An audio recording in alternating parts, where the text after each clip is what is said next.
Hello বন্ধুরা, তোমরা কেমন আছো? আশা করি ভালোই আছো এবং শুভ সকাল।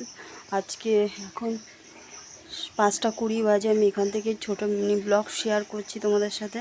পুরো ভিডিওটা দেখো, স্কিপ করো না কেউ। আজকে 21শে জুন, ইন্টারন্যাশনাল যোগা ডে। তার জন্য ছেলের আজকে স্ট্যান্ডে একটা ছোট প্রোগ্রাম করেছে স্যাররা, ক্লাব থেকে স্যার আর ম্যাম। তো সেখানেই যাচ্ছি। চলো তোমাদের সাথে সবটাই শেয়ার করছি। তো পুরো ভিডিওটা দেখো কেউ। তো এই যে আমি বেরিয়ে পড়েছি, ছেলে রাস্তায় সাইকেল নিয়ে দাঁড়িয়ে আছে।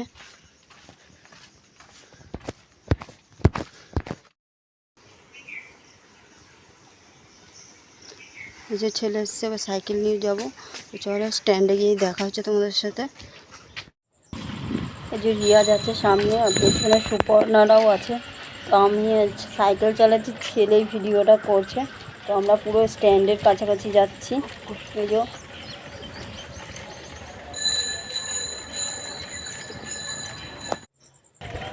এই যে আমরা চলে এসেছি স্ট্যান্ডে। এ দেখো, এখন খুব সুন্দর লাগছে সকালটা। আমি এই প্রথম সকালবেলা, এত সকালবেলা স্ট্যান্ডে কোনোদিন আসিনি, এই প্রথম এসেছি। আর এদিকেও দেখো, ভিউগুলো খুব সুন্দর লাগছিলো, খুব সুন্দর লাগছে দেখতে। আর আমরা এই যে জোড়াঘাটের সামনে, জোড়াঘাট ক্রস করে এবার যাচ্ছি রবীন্দ্র ভবনের সামনে। তো চলো সেখানে গিয়ে দেখা হবে। এই যে সুপর্ণারাও চলে এসছে, যে সব দাঁড়িয়ে আছে। এই যে স্যার দাঁড়িয়ে আছে, এবার সব আস্তে আস্তে আসছে। এখন 5:30 বাজে। আর এই যে পিউ দাঁড়িয়ে আছে, ওইদিকে সব গার্জিয়ানরাও দাঁড়িয়ে আছে। তো পুরো সব আসছে। এবার এই যে ওখানে সব লাইন করে দাঁড় করানো হচ্ছে কার্পেটের, মানে ম্যাটের উপর। হয়ে গেছে এখানে, দেখো এই যে শুরু হয়ে গেছে। এখানে আমি গানটা মিউট করতে বাধ্য হয়েছি, কারণ ভিডিওতে কপিরাইট চলে আসে। ওর জন্য কেউ কিছু মনে করো না, গানটা আমি মিউট করতে সত্যি বাধ্য হয়েছি। তো দেখো, এরা খুব সুন্দর পারফরমেন্স করছিল এবং খুব ভালো লাগছিল দেখতে। গানটা দিলে আরও একটু ভালো, আরও সুন্দর লাগতো। কিছু করার নেই আমার এখানে। তো দেখো, পুরো ভিডিওটা দেখতে থাকো, কেউ স্কিপ করো না।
তো এদের প্রোগ্রাম এখানেই শেষ। আমরা একটু জোড়াঘাটে দিয়ে গেলাম সবাই মিলে একটু ফটো তোলার জন্য। তো এদের সবাই যাচ্ছে, এই যে সব কি সুন্দর লাগছে, সকালের ভিউটা খুব সুন্দর লাগছিল গঙ্গাটা। আর এই যে আমাদের জোড়াঘাট, তো এ দেখো খুব সুন্দর মানে লাগছিল, সব ফটো তুলতেই ব্যস্ত। তো ফটো তোলা হয়ে গেছে, এবার আমরা বাড়ির দিকে রওনা। তো আজকের মতন ভিডিওটা আমি এখানেই শেষ করলাম, যোগা শেষ হয়ে গেছে। তো আমার এই মিনি ব্লগটা তোমাদের কেমন লাগলো, like comment share and subscribe করে দিও নতুন বন্ধুরা। টাটা বন্ধুরা, ভালো থাকো, সুস্থ থাকো।